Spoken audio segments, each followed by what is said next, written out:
State Teachers Association conducted a survey with reports from more than 2,000 of its members throughout the state.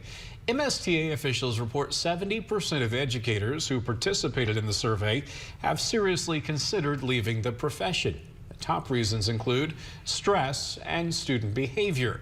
Officials say results like these raise awareness of the issues that educators are facing. We've been hearing anecdotally stories about what they're experiencing over the last year. I think it's important for others outside of the education profession to know what's happening with teachers and to know how serious the problem is in our schools. MSTA officials say they are currently working on legislation that would create a working group to address student discipline in schools. Well,